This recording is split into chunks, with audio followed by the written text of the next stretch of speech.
Hello and welcome to Missed Mando, a disc golf podcast covering the disc golf world. On today's episode, we're recapping another exciting Pro Tour event down in Texas, and we're doing our Better Late Than Never 2024 Fantasy Disc Golf Draft. A lighter episode after our USWDGC mega episode, which we hope everyone has listened to and loved. Thanks again to all of our interviews that came on to join us. But first, let's say hey to my co-host. As always, I'm joined by Sean Galbraith. Sean, how are you? And what have you been up to since our last episode? Fantastic. How's it going, Robbie? Can't complain, man. This past weekend was the White Spruce Open in Brampton. And we're going to be talking a little bit about that a little bit later on in the show. I wasn't playing in it. I was there on Saturday doing photography, taking pictures of all the players, getting some action shots. It was a heck of a lot of fun. I really enjoyed doing it. Unfortunately, you didn't show up on the day that I was playing to get some beauty shots of this lovely mug, which left me a little heartbroken. But from what I did see, those photos looked great. So kudos on you, Thanks. As they always do when it's Shawnee G. So kudos to you, my friend. Thank you. But yeah, we'll obviously talk, as I was alluding to there, I played in the White Spruce Open. We'll get to that a little bit later. But exciting for me on my end, I got to do some disc golf commentary for the first time, which was super fun. Canadian Disc Golf Productions on YouTube. You can go check it out there. The Kings Forest Open, which we talked about in a previous episode with Oz. When he took it down, there was MPO coverage, so I got to jump on with Chris Brown and do the commentary for that, which was just so much fun. Before I wanted to do this, I wanted to do commentary, so it's nice to have that come full circle finally. And I thought you did a great job, and looking forward to definitely hearing more of your commentating in the future. I appreciate that, my friend, and yeah, I'll be back on for more. I think next up is P15 or Trig Memorial, one of the two tournaments here in Ontario, which will be super fun. So can't wait for those to go down and to do the commentary on them. But before we end up wasting any more time, let's jump into some tournament recaps. What do you think? Let's do it. Texas State. Let's go. Let's do it. So yeah, the Texas swing of the Disc Golf Pro Tour came to an end last weekend with the 29th annual Texas State Disc Golf Championships being played down at Brock Park in Houston for the second straight year. In FPO, it was Annika Sten taking down her first career win on the Pro Tour, edging out Kristen Tatar, who finished in second, and Owen Scoggins, who finished in third. Annika becomes the first player from Norway to win on the Pro Tour and the fifth different winner in 5 events so far this season on the FPO side. Also on the FPO side, all 5 of those winners represent 5 different nationalities as well, with us seeing winners from Finland, Estonia, Laos, I believe that's how you pronounce that, the United States, and now Norway, of course. Going into the event, Annika had never shot a 1,000+ rated round before, but she shot 10-10, 1,006, and 1,002 rated rounds, her first 3 ever 1,000+ rated rounds, averaging 1,006 for the event. What a time to come up clutch like that. She was also the first player this season in MPO or FPO to have a round with 100% C2 in regulation, just incredibly smooth off the tee. She accomplished that in round 2 of this tournament. She also was third in strokes gained tee to green and second in strokes gained putting, just showing how well balanced her game is. So hopefully we can see a little bit more of Annika coming down in the future this season as well. Kristen Tatar, who finished in second, she averaged 1,000 rated for the event. That's the second time this season that she has averaged 1,000 in an event and still lost.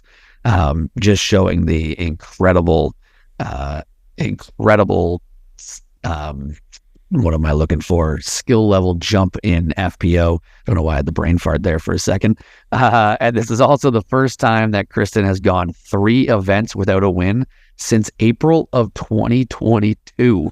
Almost 2 years since Kristen has gone 3 events without a win. Absolutely crazy consistency we've seen from her over the past 2 years. But let's throw it over to you, Shawnee G. Let's hear some of your thoughts coming from the FPO side on this event. So she's had okay, but not a great start to the season. She's had a 16th, and a 28th place so far. I don't think anybody had her as their pick to win this event. And while she's won events before, this is by far the strongest field that she has faced and won. Now to win, she goes bogey-free for 33 straight holes from round 1, hole 10, to hole 6 in round 3, racking up 18 birdies in that stretch. She had a 10-10 rated round in round 1, as you said, 10-06 in 2, and 10-02 in round 3 for a 10-06 tournament average, which is a big 64 points above her rating. I think that is the second highest FPO above rating win ever, behind Kona when she won Waco. Sten's focus on round 3 was nothing short of remarkable. She starts the round tied with Owen Scoggins, and Tatar is only 3 strokes behind. And then Kristen went on an absolute tear, shooting -10, a 10-11 rated round. But Sten was like, nope, I'm having none of that. After a single bogey on hole 7, she goes -7 over the last 11 holes and wins by 2. And I mean, what can you say about Kristen? Like, she still had 2/3 of an amazing tournament. Her first round was bad by Kristen standards, but by mere mortal standards, it was totally serviceable, 964 with a couple bogeys. But I think in round 2, she set the course record with a -12, 10-24 rated round, and then her -10 on round 3. She still had a fantastic tournament. Sten was just a little bit better. Now, one of the things that I thought was interesting comparing last year to this year. So if you look at the first 4 FPO tournaments from last year, you got LVC, Waco, Austin, and Texas States. And then if you add in USWDGC from last year, the average tournament win was a 991. Great score. If you do that same math this year, first 5 FPO tournaments of the year, the chess.com, Waco, Austin, USWDGC, and Texas States, the average needed to win is 10-11, 20-point average jump. Now, this seems really significant to me, and I'm not really sure why it's happening. I assume players are getting better. I don't know if sort of the field, sort of the middle of the field or the upper middle of the field is moving up, and that's pushing averages up, or if it is courses being maybe a little bit better designed for FPO than they were even just a year ago. I don't know. It's probably a few different factors, but it's going to be interesting to see if this holds up for the rest of the season. Yeah, it is like 991 average for winners of those tournaments last year, like you said. And then, like I was saying in the breakdown, Tatar has now had 2 tournaments this year where she's averaged 1,000 and still lost. One of those events, she lost by like 11 strokes because Owen Scoggins was just a woman possessed at the Open at Austin. But those are numbers that you would see getting wins, and we would just be talking more and more about Kristen dominance. But that level this year is insane so far to start this year. It is, and if it keeps going, I mean, this is going to be one heck of a season to follow along with. Absolutely. How'd it go over on the MPO side? So over on the MPO side, Anthony Barella had the round of the season so far as he shoots a 16 under 1106 rated round to take it in round 2 to take a 6-stroke lead into the final round. But he had a lull in the middle of the final round, allowing Gannon to get back in the hunt for a win as he would birdie the last 10 holes of the round, the longest birdie streak of the season so far.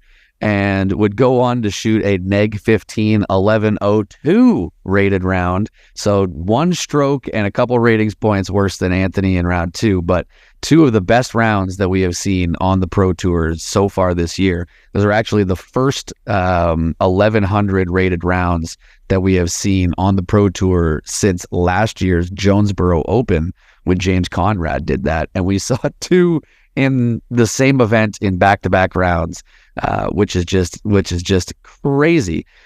But AB would hit two edge of circle putts on 16 and 17 for birdie to lock it up, allowing him to lay up for par on the 18th for his second Pro Tour win of the season. AB was dominant off the tee on his way to victory in this one. He led the field in strokes gained tee to green, C1 and C2 in regulation, and park percentage, while also being second in fairway hits. He also missed only two C1 putts for the entire event, going 27 of 29, which is only good for, I think, tied for third in top percentages of C1 putting, which is also crazy. Only missing two and being third. And Gannon Buhr, he averaged an incredible 1074 rating for the event while still only coming in second. That's the third highest event average in a loss in Elite Series or Major history.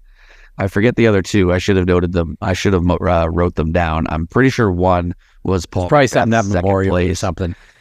There was one from Memorial when it was an NT, because it still counted as an Elite Series as an NT, and then I believe the other might have been Paul McBeth at European Open when he lost to Eagle McMahon. I could be wrong on that, but either way, Gannon, third highest event average in a loss in Elite Series or Major history, which is just absolutely insane. Let's throw it over to you. Yeah, absolutely. So let's throw it over to you, Sean. Let's hear some of your thoughts on the MPO side of the Texas State's Disc Golf Championship. So I think this event really established for certain the generational changing of the guard. It's arrived. I mean, Barella and Buhr, they've finally, I think, put the nails in the coffin of the Ricky, the Paul, the Simon era. I mean, Buhr, he's been the next generation for a while now. He's been winning things, but Barella, he's been struggling to break through, but now he's won at chess.com. Now he's won Texas State's, two very different courses. He's been in contention. He can show that he can hold up under the pressure of a charging Gannon Buhr and not fold when it came down to it. I mean, and what a charge that was. I mean, as you said, Buhr's minus 15 round, it was just incredible to watch. And even just saying minus 15, like, it doesn't even somehow capture it. He also got almost got two aces on that last round, and he almost caught Barella despite not leading in a single category in overall tournament stats. In addition to just an absolute clinic that Buhr put on in chasing down Barella, I also wanted to give a shout out to Ezra Aderhold. Mr. Too Tight Pants is not usually on the lead card. It doesn't happen very often, but after round 2, he was in second place with a minus 11 round, and then shot a minus 10 in round 3, finishing in third place. He was in contention almost the whole way. It was an absolutely fantastic tournament for Ezra, and it was like 39 points above his rating.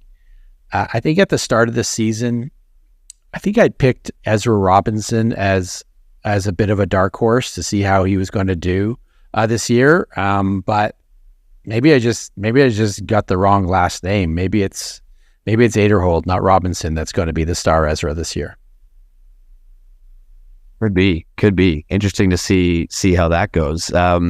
Also, to add to Ezra, I mentioned in the breakdown that Gannon had the longest birdie streak of the season so far at 10 straight birdies to finish his final round. Well, the birdie streak that he broke happened earlier in the tournament, maybe even earlier in the round.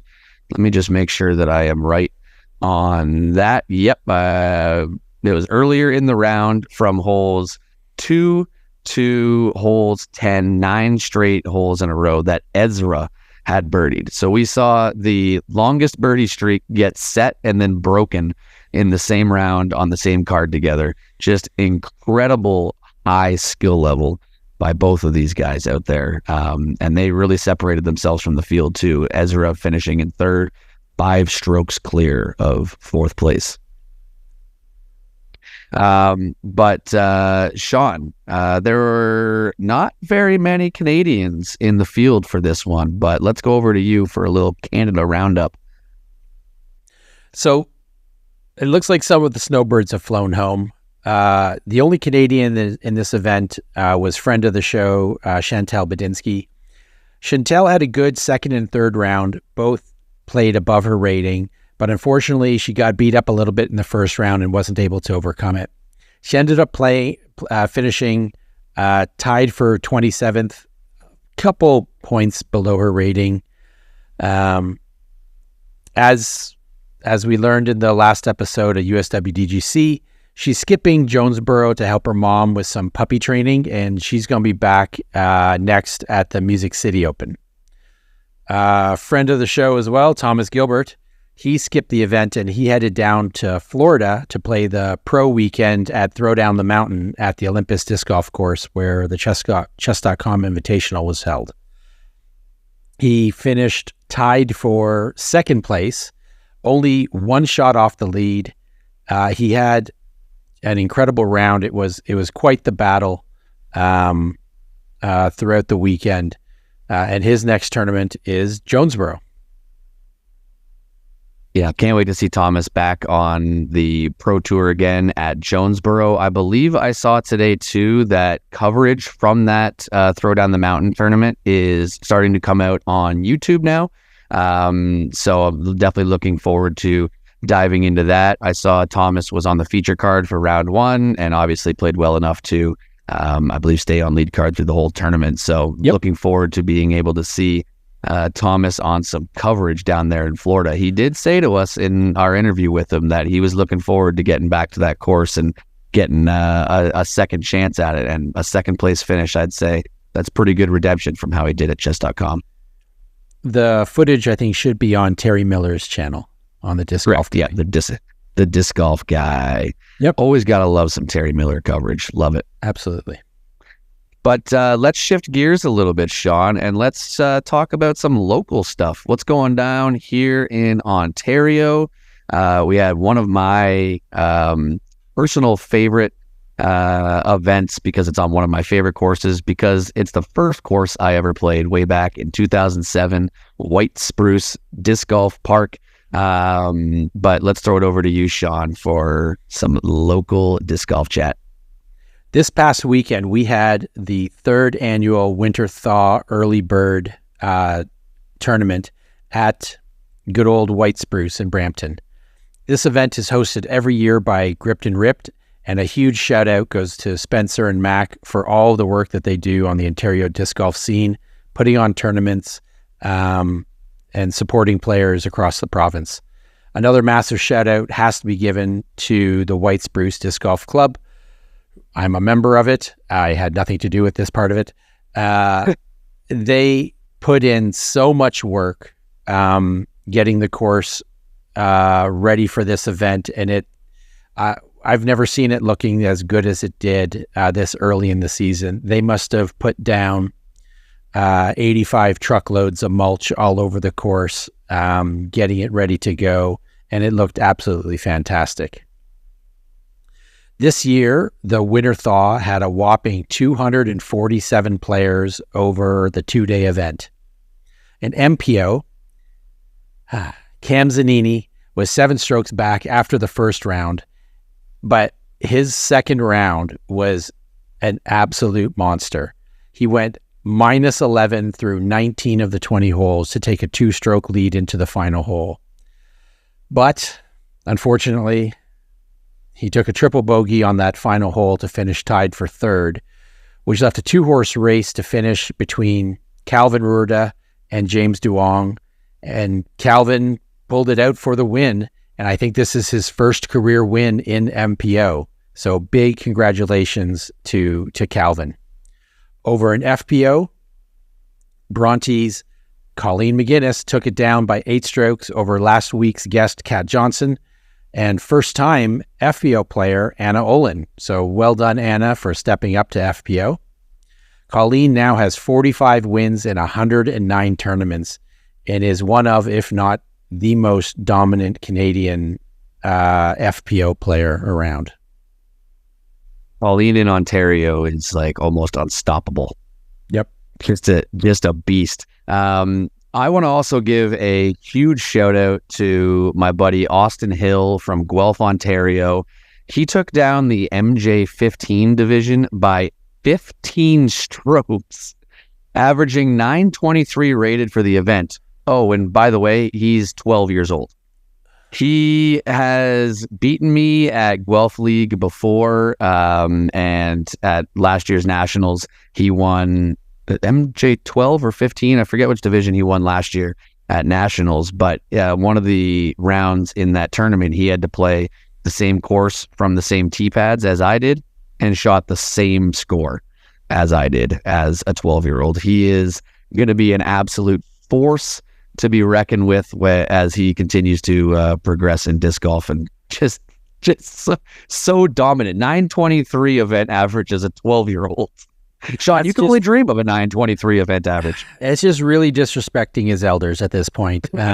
We may need to have a talk with his parents, because it's just really inconsiderate of our feelings. Right. But wow, what an incredible tournament for him.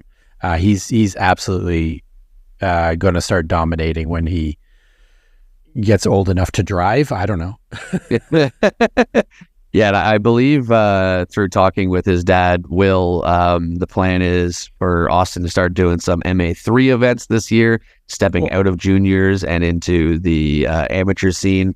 I don't think it'll be long before we start to see him even in MA2. And then, I mean, I can't get to MA40 fast enough before he's old enough and just taking me down in MA1 too. So I might MA40. I don't feel border. Yeah. How did you do? But so, for myself, I had another strong round one, back-to-back tournaments where I've had strong round ones, which was just so refreshing for me, because last year it was a lot of being like really bad in round one and then coming back in the leaderboard through the rest of the rounds. Obviously, Kings Forest Open earlier this year went the opposite for me, with me faltering in round two. But this time I was able to shed the roller coaster Robbie moniker at least a little bit, although maybe the highlight of the event was there was like 4 or 5 different people that came up to me after the event and were like celebrating the fact that I didn't totally implode, which was just awesome and gave me a good laugh. But I was second place after round one, only 2 shots back of the lead. I shot a 3 under. I'm going to pull up my rating here. 961 rated round, 39 points above my rating, and then not quite as good in round 2. I only shot 1 under, but was 951 rated. So I had a 956 event average, which is the second highest event average of my career so far. So really well put together tournament for myself, and I ended up finishing in 4th place. Had a great battle with a guy named Nolan, who was on the card with me, and we went into the final hole tied for 3rd place, and gave each other a nice fist bump, like, hey, let's go get that podium spot. Unfortunately, this wasn't an OCC event, so no provincials qualifiers for the podium, but getting that top 3 and being able to say you're on the podium just has a nice little extra ring to it. But he was able to birdie, and I only took the par on the final hole. So he took solo 3rd, left me in solo 4th. Just a great day, though. I love being out at White Spruce, and I got to give a huge shout out to my friend Carter from the Stones Throw Club that we'll talk a little bit about in a bit as we preview some upcoming tournaments. But Carter is now, I believe that's going to be back-to-back wins for him. I'm pretty sure the tournament he played before this one was last year's Ontario Provincials, where he took down the win in MA1. And he was able to take down this win in a playoff, hitting an insanely ballsy putt for anyone that's familiar with White Spruce, playing from the white tees. He was off a little bit to the left with a big putt, probably like 40 feet. Which hole was the playoff hole? It was hole one. Hole one, okay. So hole one, he's off a little bit to the left, looking back right towards the basket with just the sloping away. Sloping. We'll move on from that. But no hesitation, not even a jump putt at all, just stand still, spun it up there, cash money to take down the win over Trent Michaud, who is taking a break from being a international skating superstar to hang out with us disc golfers, which always good to see Trent out there as well. Very cool. Very cool. Yeah, it was a lot of fun, as White Spruce always is. But Sean, what do you say we send it over to ourselves and joined by our long lost third co-host, Galen, for our 2024 fantasy draft? Let's do it. All right, coming up, our 2024 fantasy draft here on Missed Mando. We'll be right back. Welcome back to Missed Mando. We are here for our 2024 fantasy draft, I guess we'll call it. Better late than never, I guess. Just a couple events into the season. We are joined again by our long-lost, missing co-host, Galen, back in to join us here. We know we don't got a lot of time, so we'll get through this. So let's give a quick little rundown of what we're going to do. We are going to draft 3 MPO, 3 FPO, and then a wild card of each. We're going to do the draft totally combined. So you could take an MPO first overall, you could take an FPO first overall. Totally up to you. But by the end of it, you have to have 3 of each, and then your wild card. And we've decided that our wild card is going to be anyone outside of the top 30 of the current Disc Golf Pro Tour world standings. Shawnee G, let's send it over to you to get Galen, let's send it over to you. Just a quick point of order, because we don't want people are going to listen. The top 30 as of April 1st, 2024. So if you're looking at this whenever you hear it, rankings might look a little bit different. That's what we're looking at today. Absolutely. Look at that wise words, Galen. Okay, so to set the order that we're going to be picking in, I've got the good old wheel of names here. We've got Sean, Galen, and Robbie. And Galen, you will be picking first. And picking second will be Robbie, and I will go third. Okay. Very straightforward. Over to Galen. Who is your first pick in our fantasy draft? I was just going to complain that your piece of the pie looked bigger than mine, but whatever the case may be, I wound up on top, so I'm happy. I was going to say that I don't think this will be even remotely controversial, but I guess with how the first couple of weeks have gone, it might be a little bit. First overall, I got to go with my girl KT, Kristen Tatar.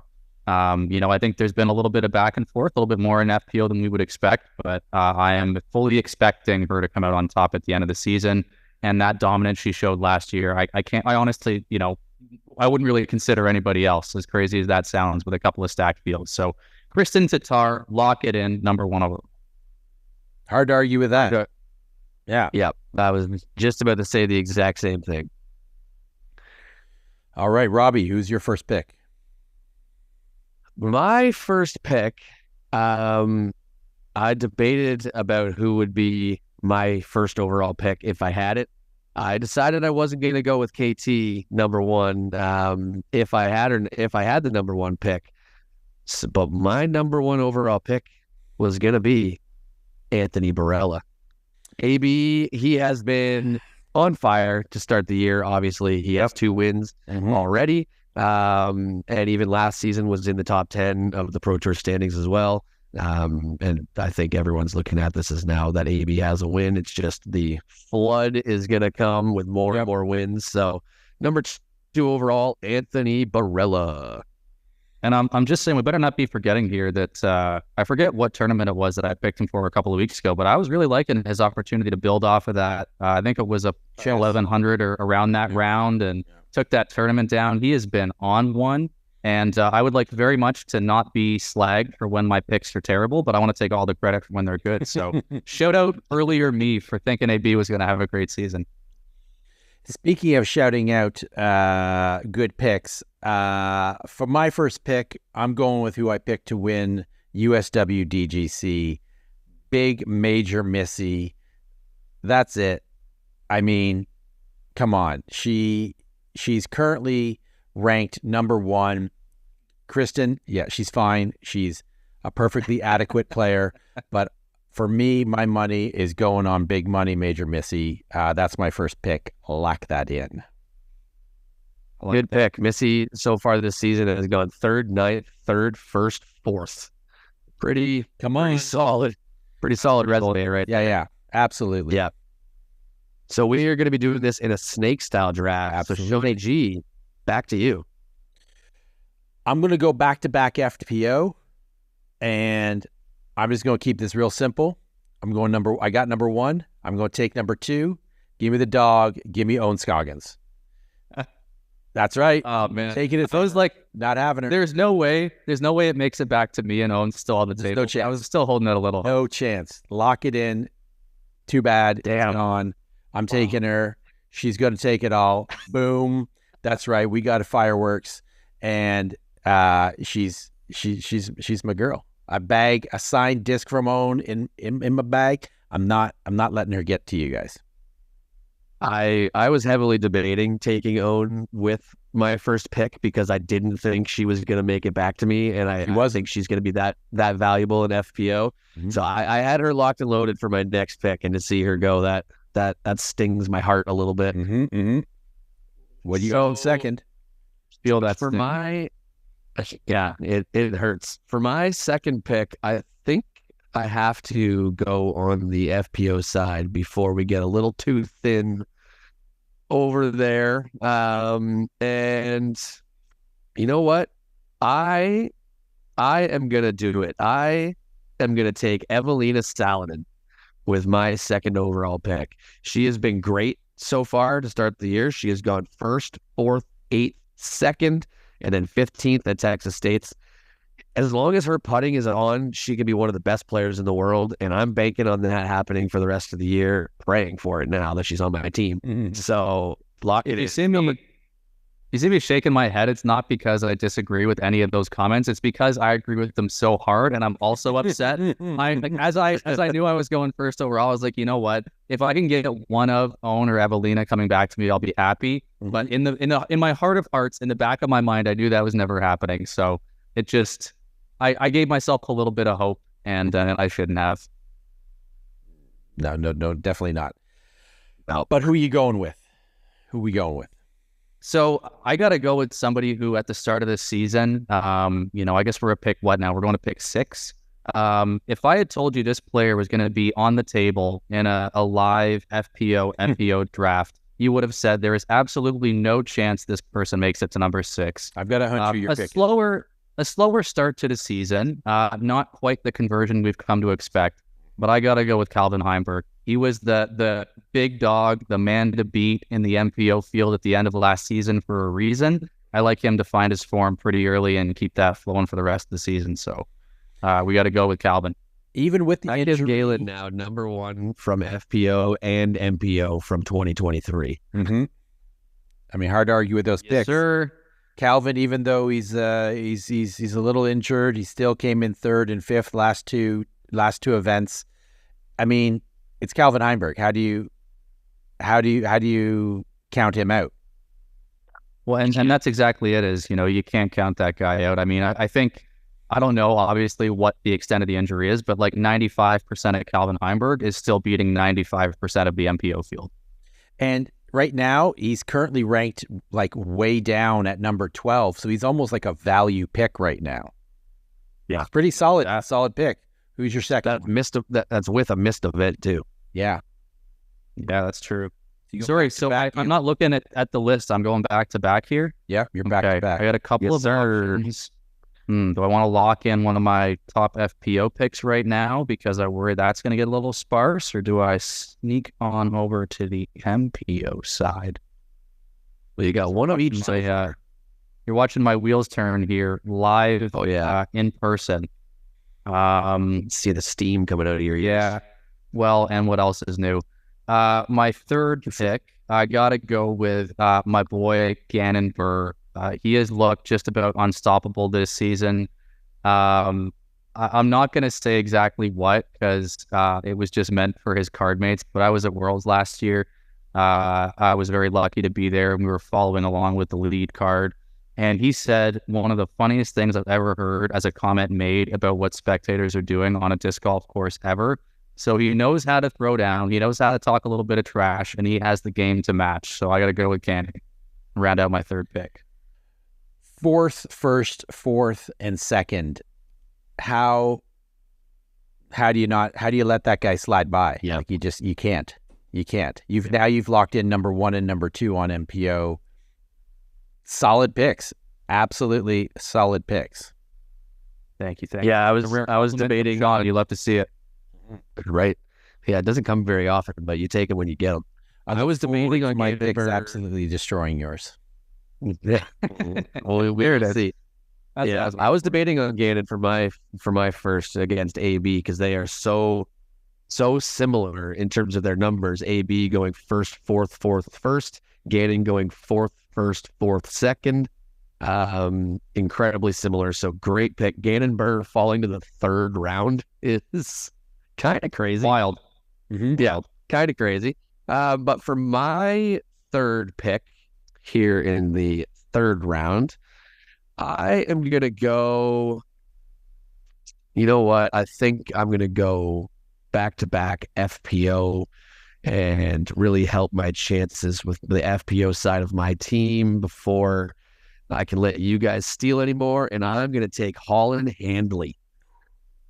Holland is currently in 5th on the Pro Tour standings, with going 3rd, 16th, 10th, and 8th so far for the year. Started off hot with 3rd and 3rd, so hopefully she can get that back.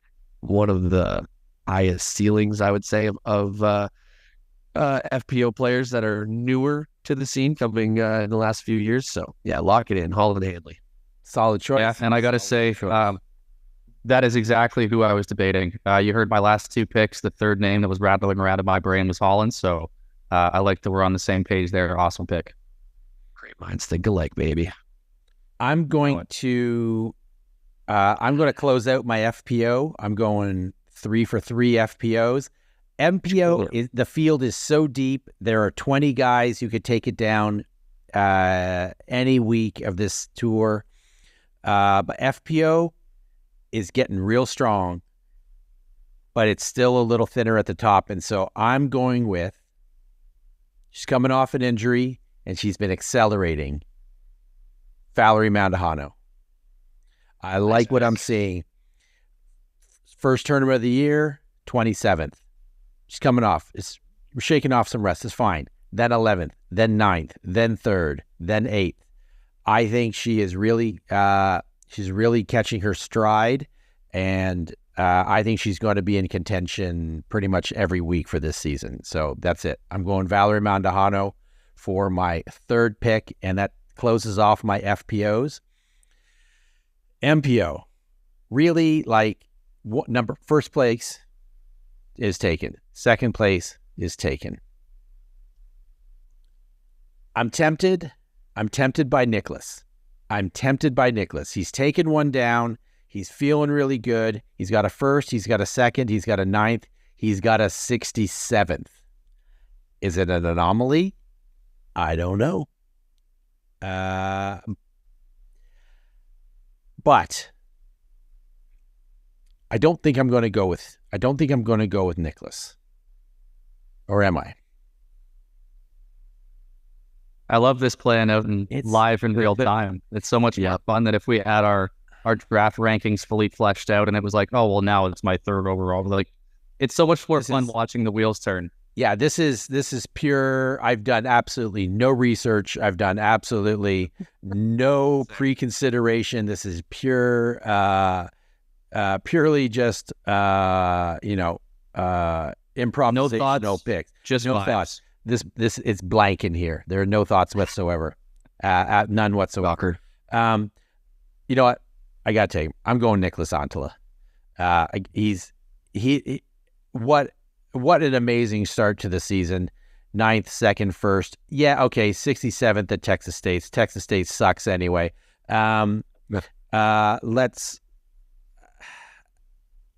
He's so good. He's so good. I think he's going to absolutely smoke it this year. So how do I not pick him? Yep. He's available. Well, and we talk about high ceilings. That is a man with a high ceiling. Hasn't even come, even with that win, he hasn't come close to it. Agreed. Yeah. All right, Only Robbie. like 22 years old, I think. Yeah. Just disrespect. Crazy. Wild. Yeah. All right. So Robbie, who are you going with? For my 4th overall pick, Mm-hmm. I'm gonna go with. Yeah, I think I'm gonna go on the MPO side, and I am going to take Kyle Klein. Kyle, so far this year, 5th, 7th, 2nd, and 10th. Of course, last year, Kyle, I have it written down somewhere. Yeah, Kyle, 4 podiums, 9 top 10s last year. 2 wins, including a major. 2 wins, including a major. And yeah, he did have some time out where he was injured. So hopefully this year he can stay totally healthy. Looks like he definitely can. Another young guy that just has so much potential, and definitely can get me some good performances in majors. So I feel like he's been creeping under the radar this year. Like, I haven't really seen him much on coverage. I haven't heard much about his season so far, but like, the numbers are good, right? Like, he hasn't placed outside of the top 10. His worst finish was 10th. Like, that's, by all accounts, that's a solid start of the season. It's a fantastic pick.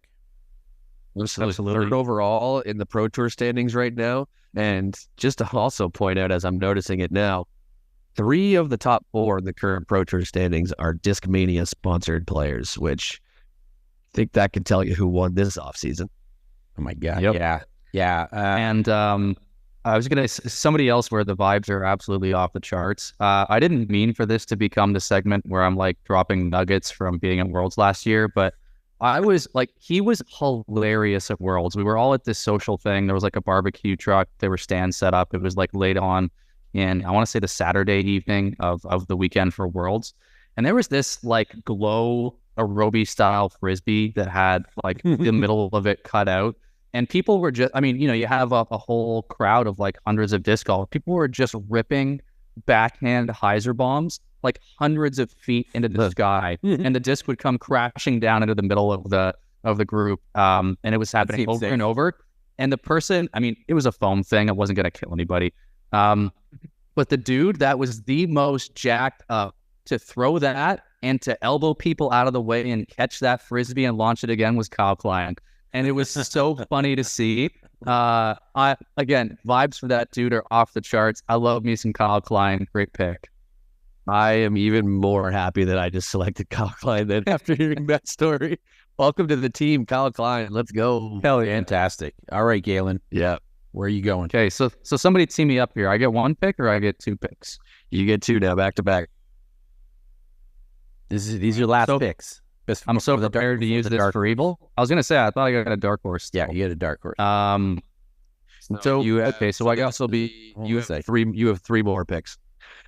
Yeah. Back to back, and then a dark horse. Is that right? No, he currently has Kristen Tatar, Calvin Heimberg, and Gannon Berger. So he needs 1 MPO and 2 FPO, and then a dark horse of each still. All right. So yeah. Okay, so I still got This is some the last choices, pick of the fourth round. but I am going back to back on these two next picks. Is that correct? That's correct. Yes, It is. Okay, correct. good. I'm so prepared to use this for evil. So what I would say here is, again, like last round, I had three names that were on the tip of my tongue here, and I couldn't choose which two until I was forced to. So for me right now, the three names I'm looking at are two FPO players. I'm looking at Natalie Ryan, my girl representing Neptune Discs. I'm looking at Ella Hansen, and I'm looking at our boy Ricky Wysocki.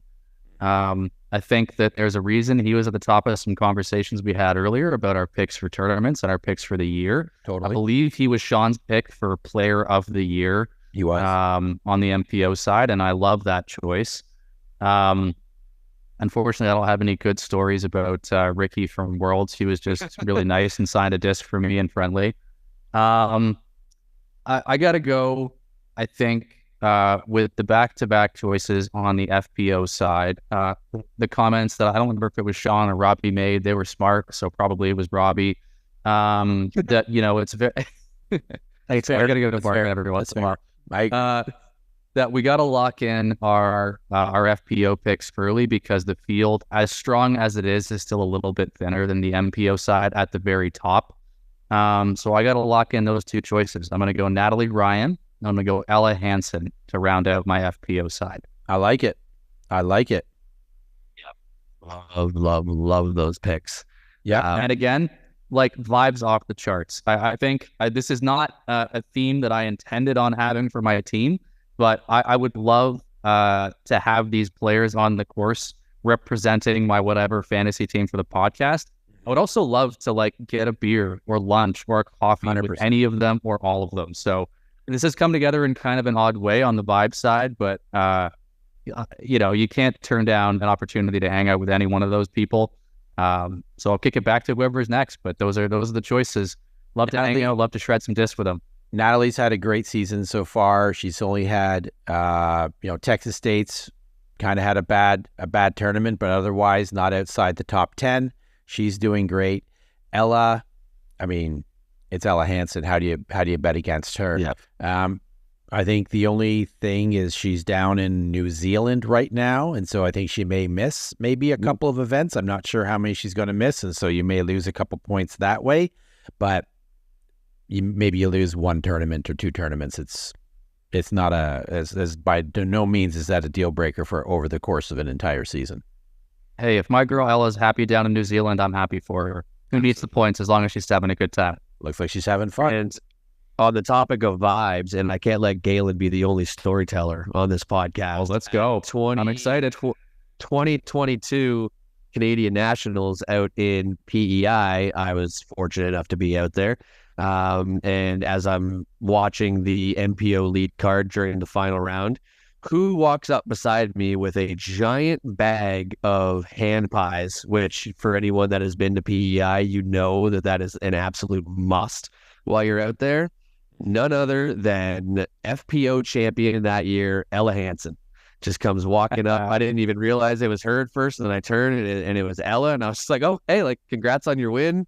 And yeah, she was just vibing, walking amongst the crowd with a big bag of hand pies, the true meal of champions. So good pick. Let's go. Love it. My story wasn't quite as good as you going to Worlds, but solid pick. Hey, maybe we got to go together this year, buddy. Get a Miss Mando road trip going. I'm in Virginia. Let's do it. On to my pick. I'm just going to make it nice and quick. Galen mentioned him, didn't pick him. I'm taking Ricky Wysocki. Hard to really, I can't even believe that Ricky Wysocki has slid to the 5th round in this draft. He's wild. Currently 8th in the standings. He's missed an event. He started off the year going 2nd, 10th, and then he finished 17th at Texas State's, the first time he's ever lost at Texas State's. He was previously 6 for 6 in his times at Texas State's. But Ricky is one of the best players on planet Earth. Everybody knows that. As long as he can stay healthy with the Lyme disease, that'll be good. And I think he missed. Nice. He missed the opening off Ricky Bobby. Ricky Bobby. He missed the Open at Austin, but that was a scheduled absence. And I think he has one or two later in the year scheduled time off to let his body rest. And I think that that'll work good for the rest of the year, and we'll keep him at the top of the leaderboard. So I'm going with my 5th overall pick. That's crazy. Ricky Wysocki. I mean, it's 2-time Ricky Wysocki, like solid pick, absolutely solid pick. So what do we got? There's not a word I can say. No, That makes perfect sense. Excellent choice. there's no argument against it. So what do I got 2 MPO back to back now, and that locks you me in. two MPO back to back. That'll lock you in, and then on your next turn, you'll finish it off with back to back your dark horse picks. Okay. I was there when he won the MVP Open last year. I got to go with the man, the myth, the legend, the Matteo. Currently 6th in the world standing. Roll Tide, roll MF Tide. He had a not great Waco, but like the players, most of the players that are available currently have had like one bad tournament. His one bad tournament wasn't great. He didn't do great at Waco. That's fine. But 6th at the chess.com, 9th at the Open at Austin, and 4th at Texas States. Top 10s, it's Matteo. I absolutely want him on my team. I hope he goes back-to-back at MVP this year. That would be just absolutely epic, and I hope I'm in the stands for that one. My next one. Can't hate on Matteo. My next pick, this is getting a little tough. I think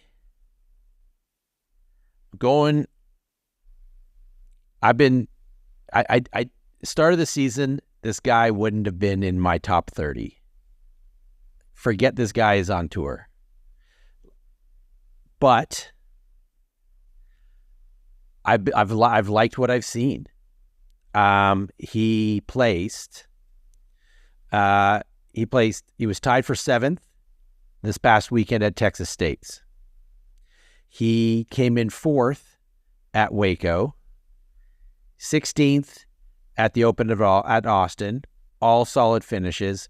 And then chess.com, 47th. It was warming up the season. I'm going with Mr. Mondahano, Mr. Mason Ford. Jesus. He's been on fire. He's been doing really shredding. Well. He's been shredding, absolutely. The two I'm going. I got the power couple here. I got Val. I got Mason. That's true. I think this is going to be an absolute. I forgot about that. It's going to be an absolute power couple this year. I want them both on my team. I've really been liking what I've seen out of Mason, and I'm riding them taking them all the way to the finals. I believe a particular co-host on this podcast picked Mason Ford in our Waco predictions. May not have come true for a win, but little pat on the back to former Robbie, as Galen gave to former Galen earlier in this segment. Hey, good man. Pick 4th place. That's a solid pick. Yep, absolutely. He is currently sitting 9th in the Pro Tour standings, and maybe one of the smoothest throwers on tour. Smaller guy, but so talented and just buttery smooth with that form. I could watch him throw all day long. Before you go on to your next pick, let's just look at some of the players that are still available. World champion Isaac Robinson, who has not finished. He was tied for 6th at chess.com, then 47th, 29th, and 22nd in the last 3 events. What's going on there? Cole Redolin, amazing player, still available. Gossage, Dickerson. It's Simon Lizotte is eligible for a dark horse pick down in 31st place. Spoil that, Sean. Come on. James Proctor. Sean, I was scrolling down and I was hoping nobody else had noticed that. So I think all three of us did the same. It's amazing who is still available. Like scrolling down the list, James Conrad, 41st, Alden Harris, 39. Like there are some amazing players that are still on the table, and maybe they've had not a great start to the season, but all these guys can win absolutely on any week. So give us an FPO rundown. Who we got left? Well, actually, I guess we're all into dark horses, so it doesn't matter a ton. I mean, I guess we know who's downstream. Not quite yet. We need. I have one FPO pick remaining, and you have one MPO pick left, Galen. And then we get into. I know. Then we get into the dark horses. But yeah, Sean, give us some FPO maybe, or I guess maybe you want me to make my FPO pick. I mean, take one. You got to take one off the board. Rebecca Cox, Cat Merch is still available. Sarah Hokum, she's going to be going out on injury soon, so I wouldn't go there. Paige Pierce, she's had a rough start to the season, coming off injury still. She's still available. Haiti Lonnie, she's been having a great season so far. I just sort of know Haiti from her Clash commercial where she's got the popcorn and she's shoving it, it pops in the disc. Like, it's adorable commercial. She can bomb. That girl. I got to shout out Lucky Lorenzen too. Yep, she's going great. You know, Katrina Allen's still out there. Yep. You know, if you want to go Canadian with somebody that's had a good start, mixed but good, Chantel is still out there. Mm-hmm. The two hot geese are still out there. Sai Ananda. We got choices, gentlemen. We got choices. And I think some of them are, you know, they're just down in the rankings simply because they just haven't played a full tour schedule. But yeah, you know, when they start hitting all the events, they're climbing that ladder very quickly. 100%. So, Robbie, with all that in mind, what's your next pick? Yeah, unfortunately, all of that talk about FPO and who's left on the board has helped me zero in who I want to pick. Perfect. with my final pick. Just to, I think we might have mentioned it, but yeah, I have one FPO pick left. Galen has one MPO pick left, and then we will go back around for the dark horse picks. So for my final FPO, Sean, you mentioned her name, and I'm going to do it. She has had a great start to the year. Even though she missed the first event, she's currently 11th in the Pro Tour standings, and I am going to go with Heidi Leida. What a start to the season. Kind of almost came out of nowhere, right? Like she's been kind of, you know, she's bounced around the tour. She's a great player, but mostly did Europe. And she's lit up this year. She has played. She's played fantastic. You could almost say that she lines up and knocks him down. Please don't do that. And is this why I've not been in all their most recent interviews? You're going to be quiet for a little longer to let him sit in that silence for a second. I'm so disappointed in you right now. Good. I checked out, like it. The only question I had about Haiti was, is she playing a full tour? Because we're going off Heiser-based points, and if she's not playing a full tour, but it looks like she is. She's got a lot of DGPT events scheduled, so you know, I think there's an opportunity to get some good points from her performance, and I think that's a solid pick. I'm super excited to see her play this year. Yeah, me too. And with the tour going over to Europe for some larger events this year, I think they're 5 events that are going to be classified as Pro Tour tournaments over there this year, which is a lot. So, all those Europeans going back and getting to play at home with a little bit more comfort. I expect them to play a little bit better over there. And I've got 2 on my roster. So I am pretty happy with that. But yeah, over to you, Galen. You have one more MPO pick. And then you can go into your dark horse picks, either MPO or FPO, whichever one you want to take first. Nice. And to give our viewers a little view into how the sausage is made, insanely, Robbie's laptop just died a few minutes ago. While you were off, Sean and I quickly discussed, do we want to make a slight edit to where the line is on the FPO side for our dark horse picks? And I think that's a great idea. So we had said, and to put it back to you in a minute, I want to make sure you have the time to make your choice. We have moved the FPO dark horse line to 20th, just because there's a few people that I think we got a lot of love for that lie between that 20 and 30 line. We got a deep MPO field, a deep FPO field, but just out of the desire to make things interesting, we want to open up a few of those people from number 20 to number 30 that weren't there normally. So I guess 20 to 29, whatever. So just keep that in mind. So with that in mind, I'm happy to hop to my last pick, which is going to be on the MPO side, and then over to my first dark horse choice. And there are 3 names I was thinking about for MPO.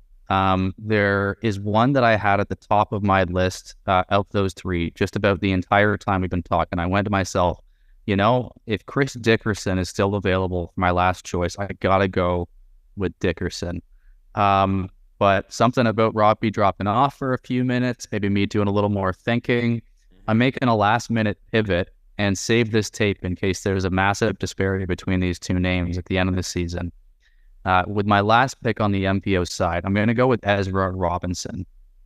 I had, and what's interesting is looking at the standings this year, you could easily choose either Ezra as the name that I would have said, Ezra Robinson or Aderhold, after you lead with saying Ezra.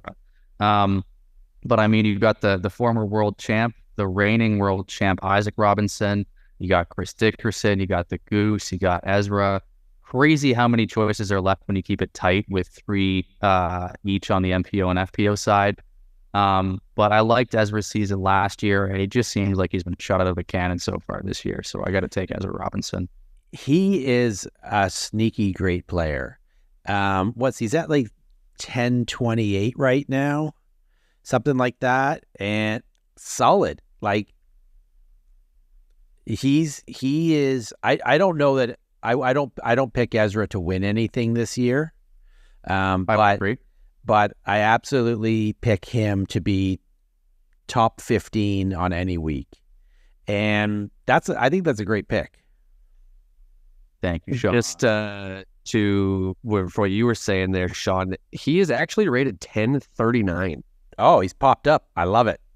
Yeah. Ooh. In the last ratings update, I got another bump of 2 to put him up to 1039. And if you had told me at the beginning of the season, obviously we're doing this a couple events in, so we have a little bit of knowledge of how players are playing this year. But if you told me at the beginning of the season that Ezra Robinson would be taken in a draft and Isaac wouldn't have been, I could have seen both of them being picked, but because Isaac at the start of the year probably would have been one of the top choices after his year last year. But Isaac not even getting drafted because he's not eligible for our dark horse pick in MPO. So he is going to be left off the board, which is interesting. But speaking of dark horses, let's send it back to you, Galen. Who's your first dark horse? I had somebody locked in the entire time, similar to with Chris Dickerson. And as we were talking, we moved that line from 30 to 20 on the FPO side. I had to reevaluate my choices. If you look at the space between 20 and 29, you've got Paige Pierce, you've got Chantel, you've got Raven, you've got one of the 2 hot geese, maybe even both. We're just looking at one. You've got Sayananda. Like, there are some names there that deserve serious consideration. But last time, 30 seconds ago, I went with the person that was like clawing at the back of my brain over the person that I was locked into earlier. This time I'm going to stay locked into my choice. The back of my brain is screaming, go with Paige Pierce. But I was with Haley King the entire time. I have to lock in Haley King as my dark horse FPO player. I mean, Haley King's an amazing pick. My only concern with Haley is the number of events that she's going to play this year. Is she going to play a full tour, or is she just going to be, 1 week on, 1 week off? And, you'll lose opportunities to pick up some points by her just not being at the event. But when she shows up, she's gonna bomb it. So, and that's what I was going to say is, if you look at us, we're all Ontario located. We remember the load management with Kawhi Leonard that helped lead us to a championship a few years ago. If Haley's missing a few events, but the events that she's at her best. I think that, again, we talked about this a few times, the high ceiling doesn't hurt to have on your team. But yeah, no, I mean, there's a lot of things to consider, and that is one thing I was thinking through. But, even looking at, a Paige, a Chantel, it feels insane to say with a 5-time world champ on the board as a dark horse pick. Mm-hmm. I feel like Haley's got the highest ceiling for this season. So locking that in. Solid. But I think Haley King probably has the highest ceiling of any FPO player, period. Just overall, when she is on her game, backhand, forehand, putting, she is so good in every aspect. And we actually, before you jumped on, before we started this draft, Galen, Sean and I were chatting, and that was one of the things that we had mentioned, that Haley King, she could miss half a season, but in the other half of the season, she could win a major and 2 Pro Tour events and consider it a pretty good season. So love that pick for you there. My first dark horse pick, I am really torn.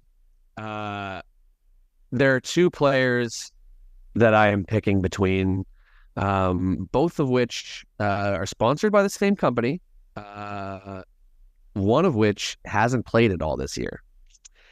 And that's but when he does, he is potentially the best player on the planet. Definitely a top 5 player on the planet. And he's not showing up at the Champions Cup.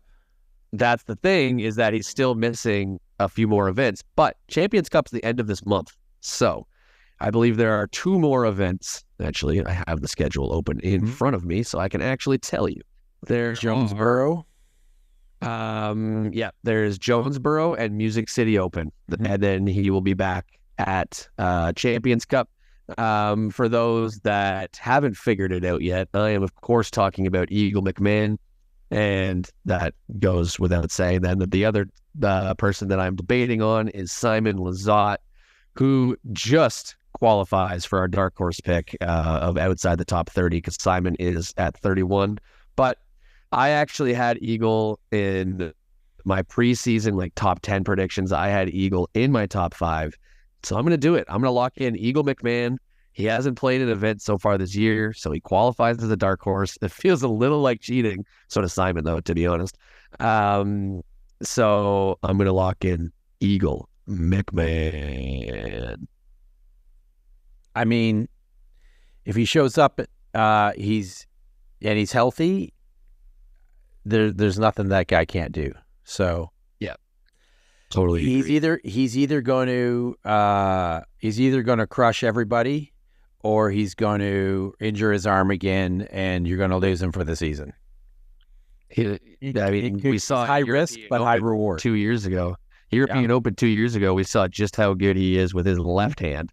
Yeah. So maybe he goes to just that, and it'd still be pretty good.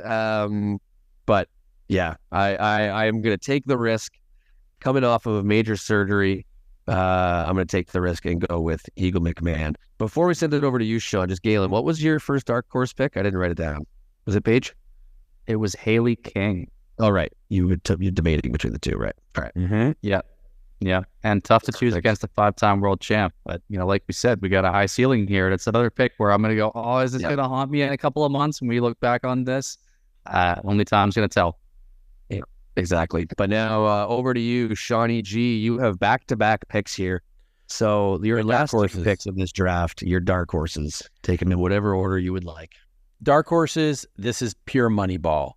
Who is playing a lot of events and can get me a lot of points? I met her. I've met her a couple times at a couple tour events. Wonderful person. Amazing social media game on Instagram. Absolutely hilarious. I know where this is going. One of the homies. One of Ella Hansen's best friends. She sometimes does camera work for the DGPT. She's doing the full tour.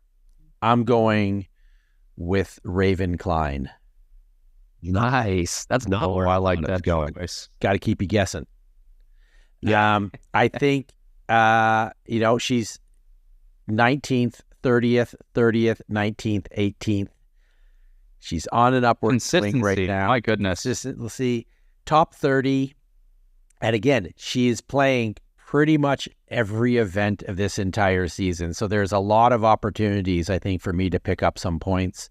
I'm liking this pick. I'm I'm going pure money ball. I think I may be going pure money ball for both by my picks here. Before you mention your FPO, I just want to say, to relate it to the pod a little bit too, you now have the reigning, defending Canadian national champion. It's true. On your roster as well. When I met her at the MVP Open, gave her the little Canadian flag disc golf patch. Hopefully she sticks that on her bag like Simon did with the one that I gave him. We'll see if it shows up on coverage. That would be pretty sweet. Now, I want to pick Simon. I really do.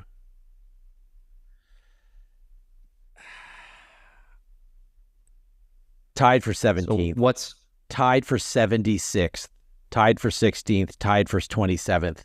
I don't know what's going on with Simon's game right now. He's working through something. I'm not sure what he's working through, but it is he's on a bit of a struggle bus right now, and he's missed cash, which he's never done. He's missed, didn't he miss the cut and cash at Waco? Like when does Simon Lizotte miss? But I'm looking at the others that are available. Gavin Babcock, super tempting. 12th, 69th, 29th, and 31st. It's pretty solid, and Gavin's been having a solid year. He's a great player. James Proctor, 28th, 23rd, 24th. He can pop up into the top 5. I'm not sure. I haven't even looked if he's doing a full tour, but he wasn't at Texas State's. I have to think that he is probably doing a fairly full tour, and so he's going to be my next dark horse pick. I'm going to go with Team Thought Space. We're going James Proctor. great Proctologist. Hang on. Great choice. Great choice. Mm-hmm. Hold on, what? Proctologist. That's interesting. Yeah, I heard that all last year, and I'm pretty sure that James doesn't really like that nickname. So sorry, I'd imagine he would. Sorry, James. My bad. Yep. I'm thinking back now to that episode of Seinfeld. Kramer. It's a deep cut reference. I don't know if you guys have seen that episode, but I've actually never seen Seinfeld. well, you're missing out, buddy. It's a cultural, let's say a cultural icon. That's not the right way to phrase that, but yeah, just make some time, watch it. It'll make your life better. I've seen clips. I've seen the Frolf Jerry clip, like a whole bunch. Of course you have.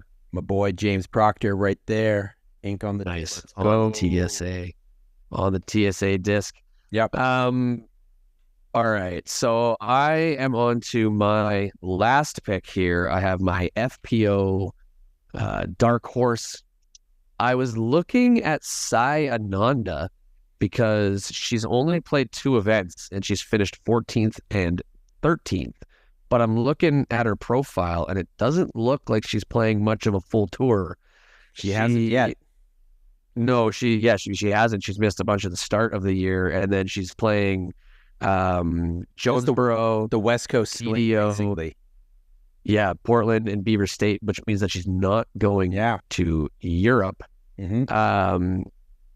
I would assume, at least with that. So I think that takes Sai out of the running to be on my team. Unfortunate, because that would be another vibes pick for sure. But you know what? It's hard to argue against. Galen made all the points for it, so I don't think I really need to argue too much more. I am talking and filling this time with words as I scroll through the list one last time to see. I know who you should pick. Is this your FPO? There's no reason not to. Dark horse. Just lock it in. Yeah, don't be a baby. I'm debating between the smart pick or the vibes, and going with one of my favorite players, Erica Stinchcomb, honk. But I'm going to do it. Paige Pierce, lock it in. She is currently 21st in the standings, coming off an injury. Hasn't been the best start to the year. Her last two tournaments, she's went 40th and 28th. So very rough, and didn't play in Texas States. So hopefully it bounced back from Paige. But how can you not take a 5-time world champion as your dark horse if you have the opportunity? Yeah. I mean, it's friggin' Paige Pierce. And so we're back to me for my last dark horse now, right? Yes, sir. The last pick of the draft. Mm-hmm. Robbie, you just put it best. I wasn't sure how this draft was going to go.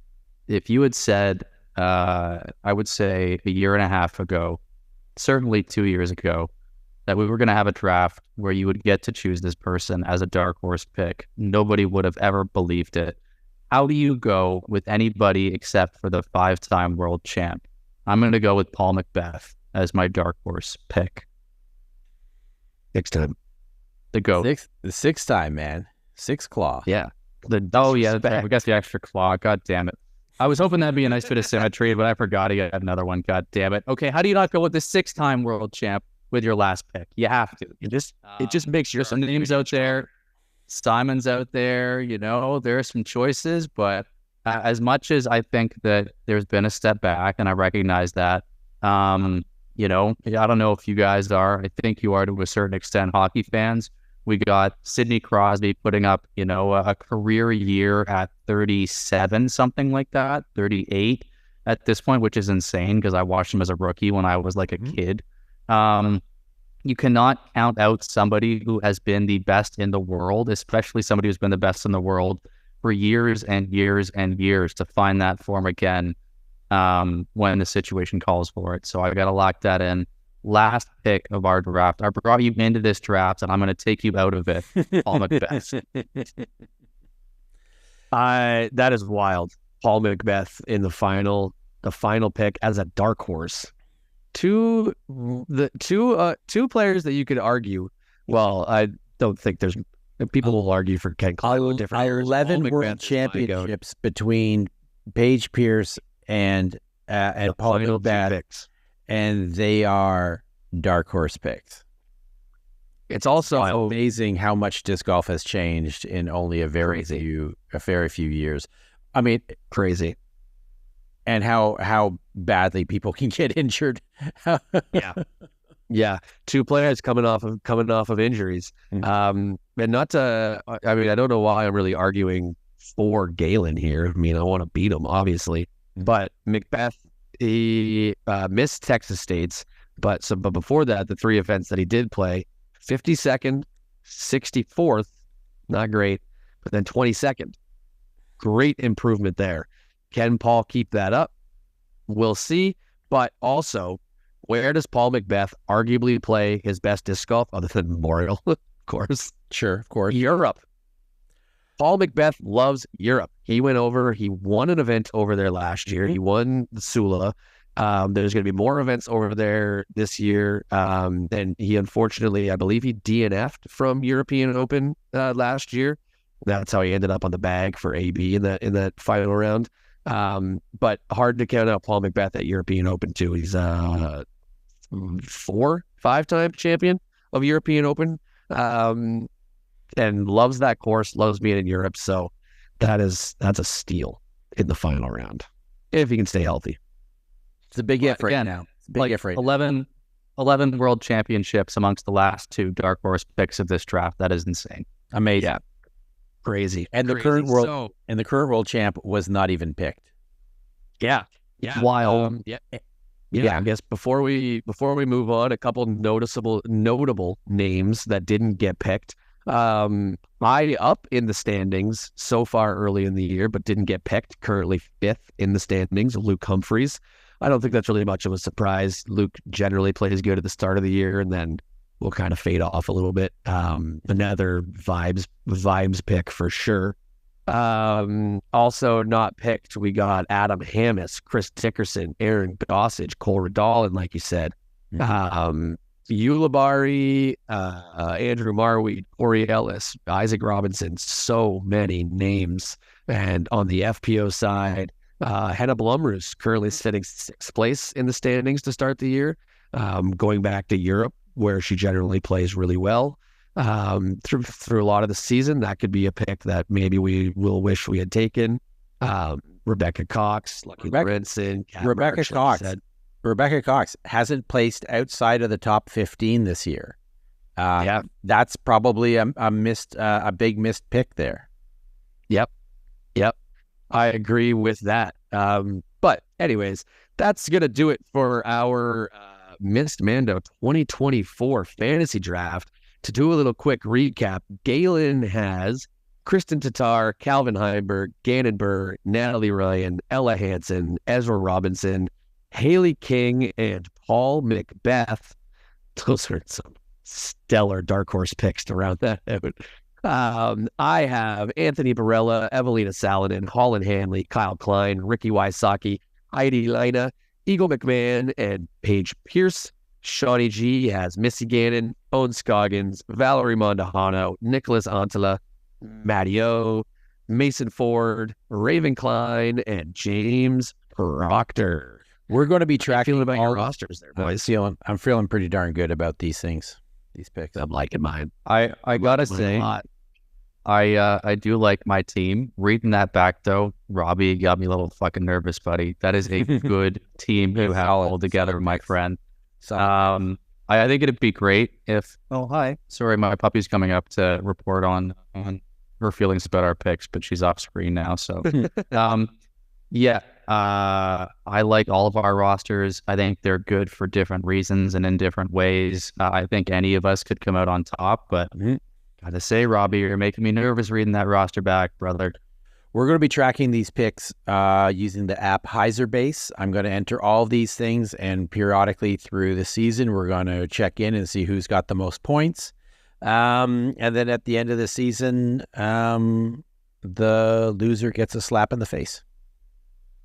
Here's an alternative proposal, a relatively low cost, low investment one, but with a little bit of something attached to it.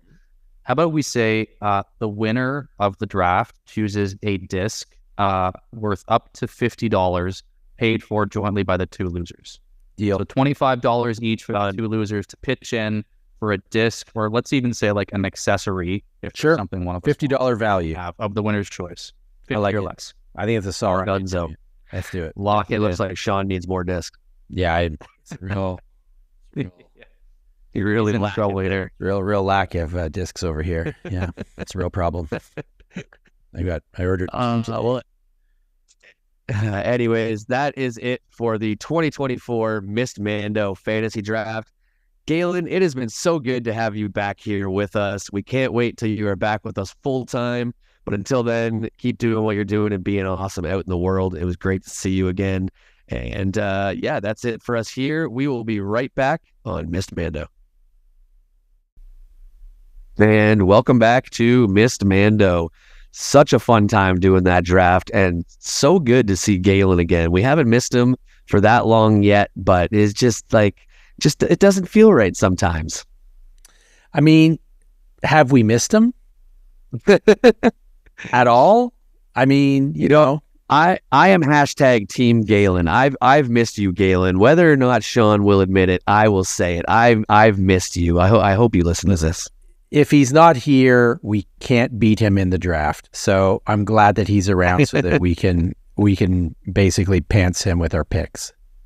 I mean, we'll see how that draft goes. I am feeling very confident about the team that I was able to put together in that, but anybody's game. Those are three very good teams. So it's going to be interesting to see how that plays out through the season. Absolutely. But Sean, let's move on now to some Ontario topics, some upcoming tournaments and registrations. Let's send it over to you, my friend.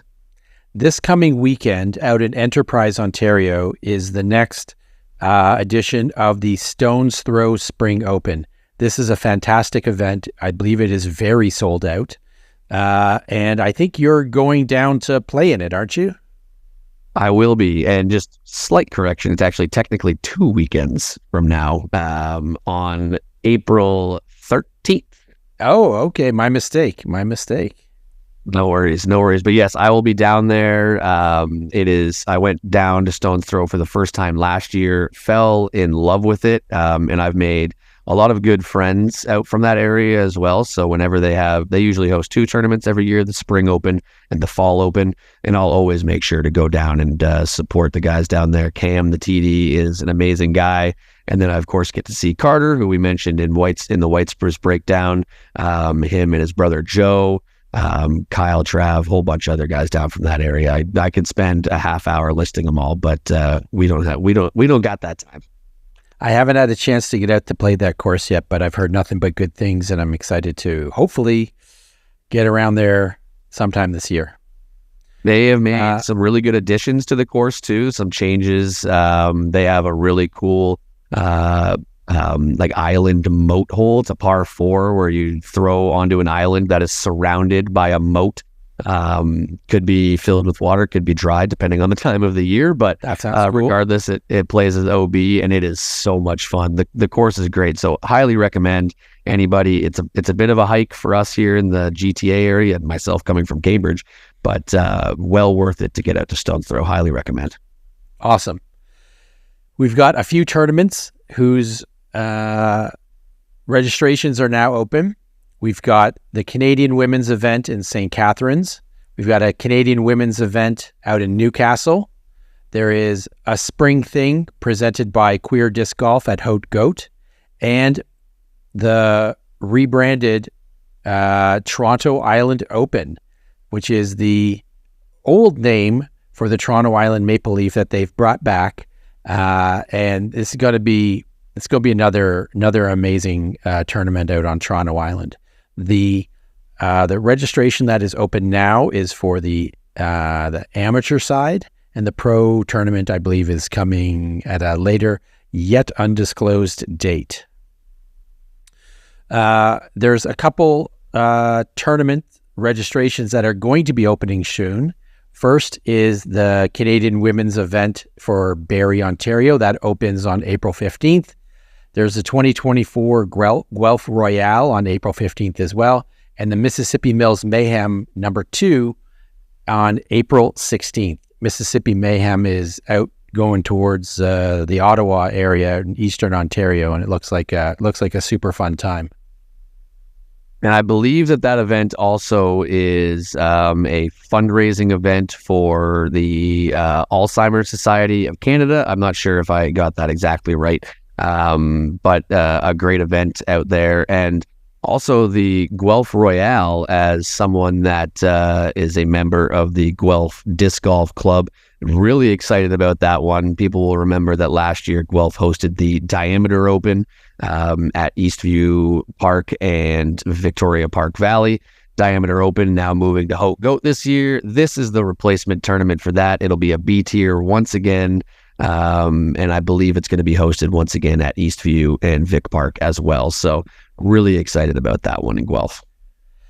I mean, if it's anything like last year's Diameter Open, this is going to be another can't miss event. Yeah, agreed. A big shout out to the Guelph TDs. I'm pretty sure it is K-Mac, Kevin McIntosh, Bevy, Ryan Bevilacqua, Paulina, and there's a fourth on that team that I am punching air for not being able to remember, but and I'm probably going to get a message for not remembering who it was too. So I apologize to the fourth being thrown out of the disc golf club out in Guelph. Yeah. Before we wrap this up, we don't want this episode to go super long, and Galen talked a lot during the draft. I'll see if I can maybe cut him out most of it. Let's talk next Pro Tour preview. Our next event is Jonesboro, April 12th. When you're out at Stone's Throw, what are you going to be streaming on your phone on DGN? What are we looking forward to here?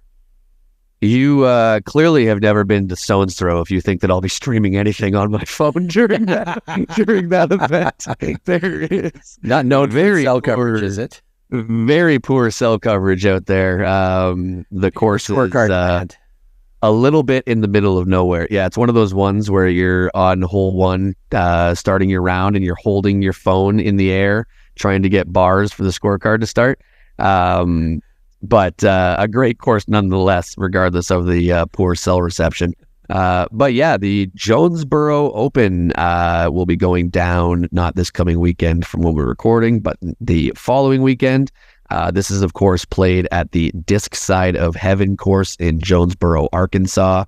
Last year, we saw Calvin Heimberg and Kat Murch came down on the FPO side, taking the win in her home state, which was super cool. Maybe one of the kind of like the highlight cool moments of the year. Kat letting out that like primal scream and all that emotion as she won the event in a playoff, I believe, if I'm remembering correctly.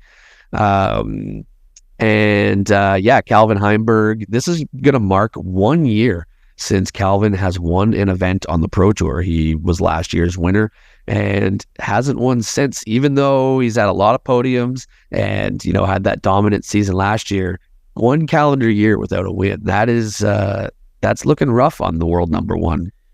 Yeah, I don't think he's going to get Player of the Year if he doesn't start pulling out some wins. You can do it 1 year, but I don't know, you do it twice. And it's not like he's been lighting up the events so far. Who do you have for your picks? Well, it's tough. Calvin, of course, is the reigning champion. He's actually the back-to-back reigning champion, and he's won 3 of the last 4. Ricky's also a 3-time champion of this event, winning in 17, 18, and 21. But on the MPO side, I'm gonna do it. I think just he's obviously comfortable at this event, being the back-to-back champion, and I'm going Calvin for a 3-peat. I think he's going to be motivated, knowing that it's a full calendar year. Will that add more pressure and cause Calvin to not be able to get it done? To be seen.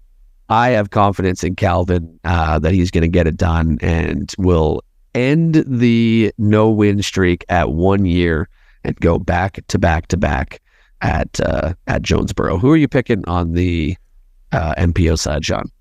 Well, if you're going old guard, I'm going to go new guard, but I'm not going to go Gannon or Anthony. Too easy, too obvious. I'm going Kyle Klein. I think he's been nipping around the podiums and top 5s, and I like him for this event. Over on the FPO side, I mean, yeah, Kristen's the obvious, pick, but we're not doing obvious picks. I'm going to go, let's go Haley King on this one. For absolutely no reason whatsoever. I'm just going to randomly read your mind and pick Haley King. You stole my thoughts like the Monstars in Space Jam. Boom. That's what I do. Just stole it right from me. The exact pick for the exact same reason that I was going to make it too. Just for like, I don't know. It just feels... knows why. It feels like a Haley King weekend. I don't know why not. But, because you're going to pick Haley, I'm going to go elsewhere And oh boy. Kristen, obvious choice. I think Owen will get on the podium, but I don't think she's going to take down the win.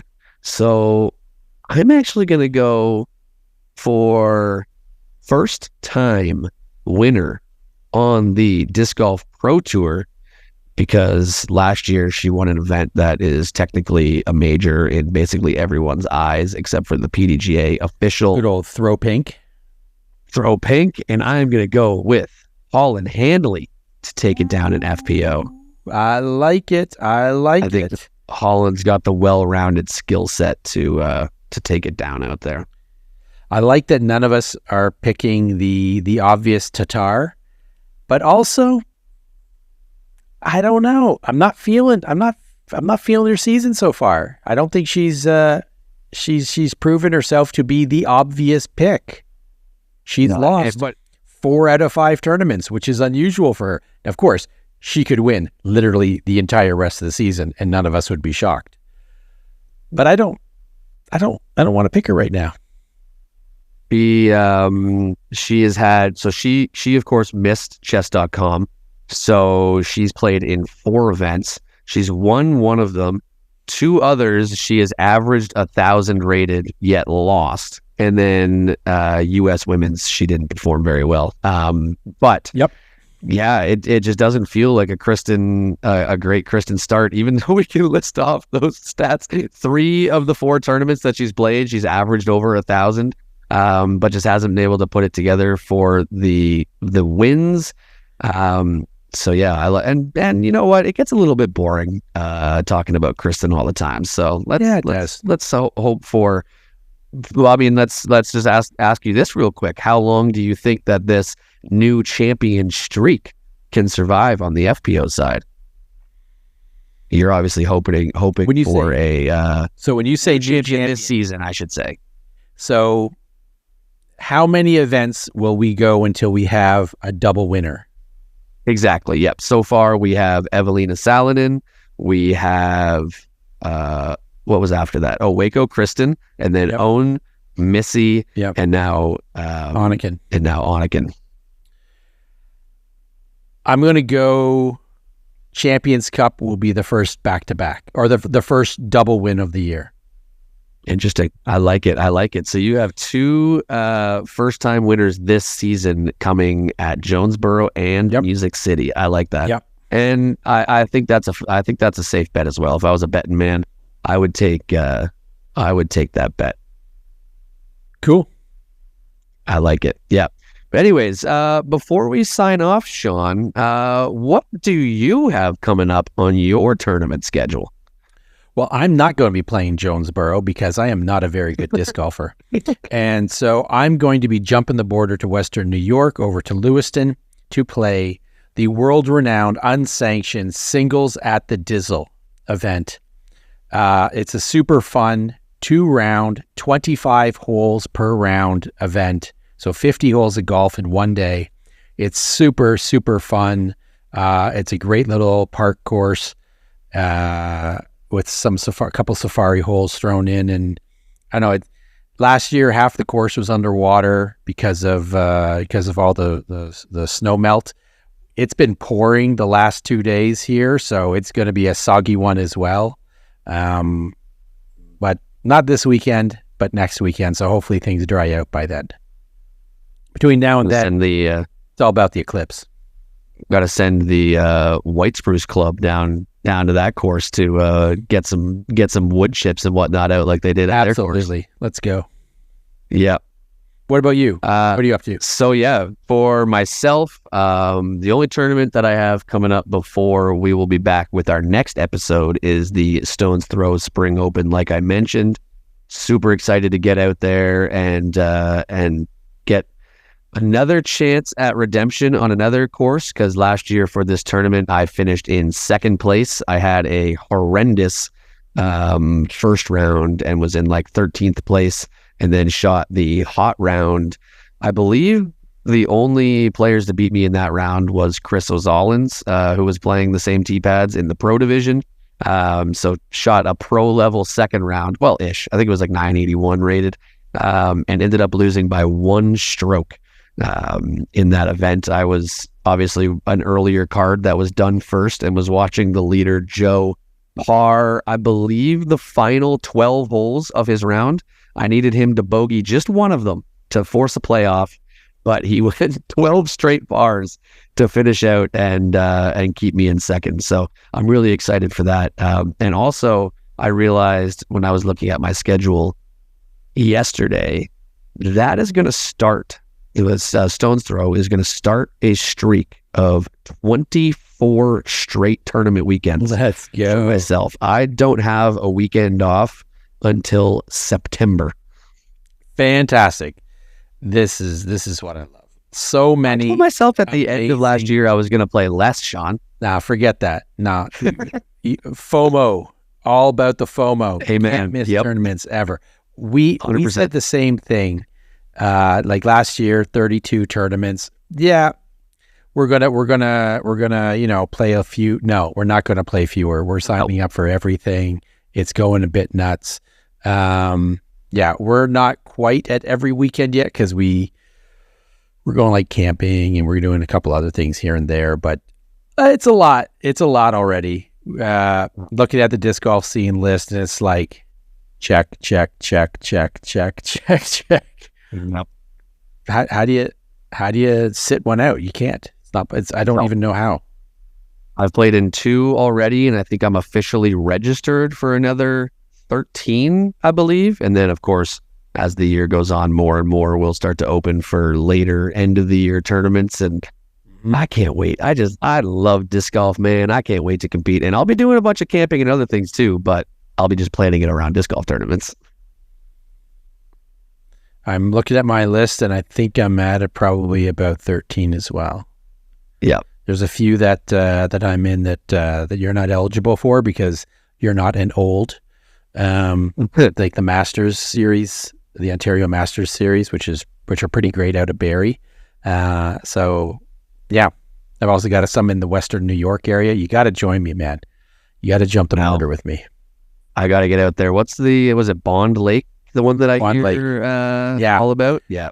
So that's going to be a big one. So the Bond Lake Open is coming up on May 5th. It's not on disc golf scene yet. It's coming in the next few days, I think. The registration for that is going to drop. I don't know when, but it's apparently going to be soon. That is a fantastic tournament on an absolutely amazing course. Have you played Bond Lake? I haven't, no. I've actually never played any courses in the States yet. We're doing a road trip, you and me, buddy. We're jumping the border. Amen. And let's actually absolutely smash out some courses because Western New York's got some great tracks. Yeah. Oh, yeah. You go down Western New York. I want to make it over to Vermont. I want to go to Smugs. I want to go to Michigan and check out Toboggan. Yeah, I want to go all over. So let's have a Miss Mando road trip. I like the sound of that. Let's do it. Let's do it. But with that, that's gonna do it for this week. It's been great being back with you, Shawnee G. Fun doing our draft with Galen there. Any final thoughts from you before we sign off? We have talked far too much over the last week between these 2 monster episodes, and let's just be done with this. Put a cork in it. We're done. We're over. This is Missed Mando, episode number 4. On behalf of my good friend Robbie H., I'm Sean Galbraith. We'll see you again in 2 weeks, talking Jonesboro.